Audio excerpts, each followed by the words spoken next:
Magandang araw po sa inyong lahat. Pag-uusapan po natin kung ano ba yung mga ilang mga bagay na kailangan natin para makapagsimula tayo ng isang hardware and construction supplies business. Meron po mga ilang bagay tayo na mahalagang pag-usapan at isa po doon ay ang puhunan, yung pong kapital. Magkano ba ang kailangan kong puhunan? Siguro yan ang tanong nyo. Magkano bang kailangan kong puhunan para makapagtayo ako ng hardware and construction supplies business?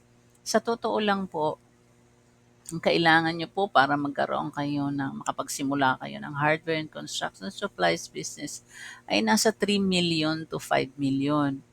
Bakit po? Siguro natanong nyo, bakit po napakalaki? Kung mapapansin nyo po, ang mga hardware and construction supplies, marami po yan dinadalang mga items na paninda. Meron po yan electrical section na kung saan makikita natin yung mga outlets, switches, mga electrical wires, breakers, flat cords.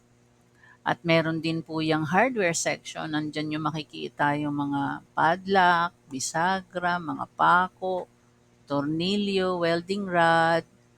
And besides sa electrical hardware, may paint section po yan. Nandyan yung mga pintura para sa kahoy, sa simento, may mga paintbrush, roller brush, mga masilya, mga primers, and carry din po nila yung mga tools. No? Some hardware stores meron ho silang tinitindang mga tools, mga kagamitan, kagaya ng grinder, hand drill, cutting disc, mga grinding disc. At meron din po sa hardware, yung plumbing section na tinatawag natin na kung saan pag kailangan mo ng gripo, mga gate valve, tape-lon tape, mga lavatory and water closet hoses. At meron po mga hardware, meron pa silang lumber and plywood. Meron din silang gravel and sand and hollow blocks. At bukod doon, meron din po yan kinikerry na mga metal bars, yung mga reinforcing bars, angle bar, square bar, at lahat ng klaseng maiisip nyo pang bar. Bukod pa doon sa mga PVC pipes na pang tubig, electrical, and sanitary. So makikita nyo po, talaga pong maraming items yan. So kung gusto mo talagang kumpletuhin ang mga items na yan, you will need around 3 million to 5 million. Siguro ang tanong mo, paano yan? Hindi na pala ako makakapagtayo ng hardware kung wala akong at least 3 million. Hindi po. Meron pong paraan na makapagsimula ng hardware kung below 1 million ang iyong puhunan. At pag-uusapan po natin yan later on. Ang isa pa po, pangalawa sa puhunan, ang kailangan natin consider ay yung location. Meron ka bang pwesto na pagmamayari mo na naisipan mong gawing hardware o plano mong mangupahan? So, ang tanong po dito ay yung bang lugar na napipisil mong pagtayuan ng hardware, maganda po i-consider, ito bang lugar na ito ay maraming taong nakatira? Meron ba dyan mga subdivision? Meron ba dyan mga townhomes, condominiums? Basta po mga lugar na maraming tao and possibly nagpapagawa ng mga bahay. Okay, so una po, puhunan. Pangalawang i-consider natin ay yung lokasyon. Pangatlo, halimbawang ready ka na, sabi mo, meron na akong puhunan.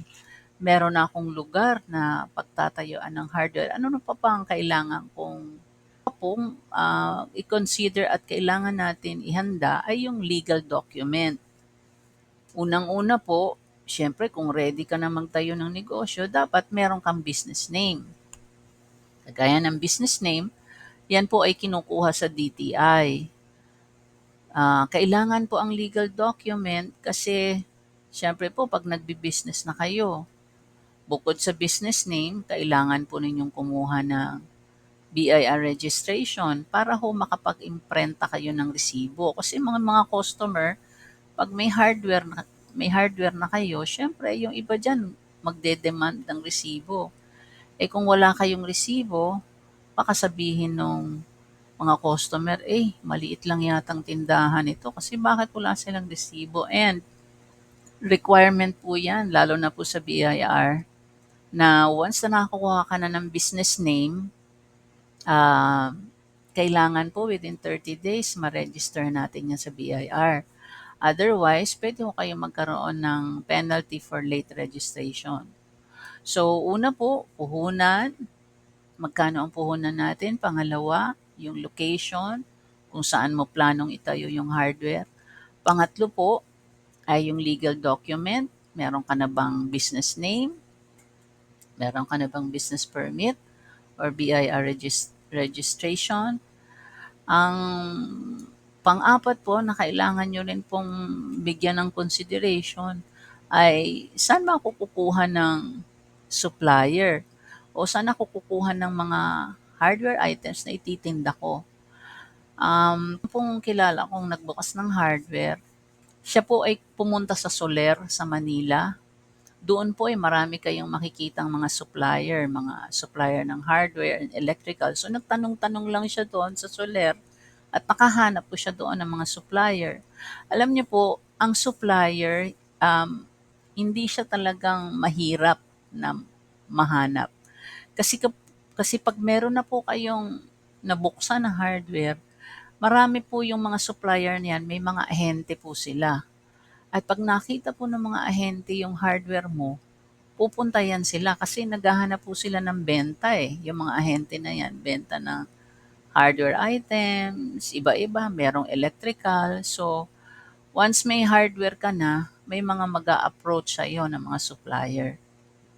Okay? So, ano bang isa pang consideration na kung gusto mong magbukas ng hardware? Ang isa pa pong consideration o isa pa pong tanong ng iba ay kailangan ko ba ng sasakyan agad? Ang depende nga po yan sa inyong itatayong hardware.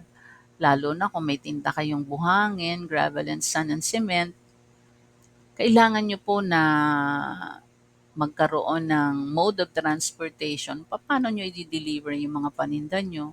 Hindi naman po kailangan truck agad, lalo na kung maliit ang inyong puhunan. Pwede ho kayong mag-start ng bike na may sidecar o kaya motorcycle na may sidecar. Pwede na po yan. And then as your business grows, darating po ang time, hindi mahirap kumuha ng sasakyan na hulugan, lalo pat marami nang maging customer nyo. And meron pa pong isang tanong, ano pa bang, ilan bang tauhan ang kailangan kong kunin? Yung pong kilala kong nagbukas ng hardware, silang mag-asawa lang ang nagsimula ng hardware. Yung husband ang nagdi-deliver, ang asawa ang naiiwan sa tindahan.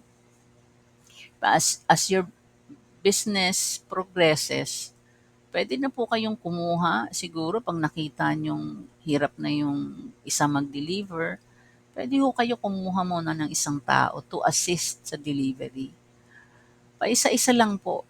Darating ho yung time na you can afford to hire more people na tutulong sa pagpapalago ng inyong hardware and construction supplies business. So yun po yung mga bagay, ay 6 na bagay na mahalaga po na isaalang-alang natin kung gusto nating magbukas ng hardware and construction supplies business. Yun na lamang po sa ngayon. Please like, share, and subscribe. Thanks for watching.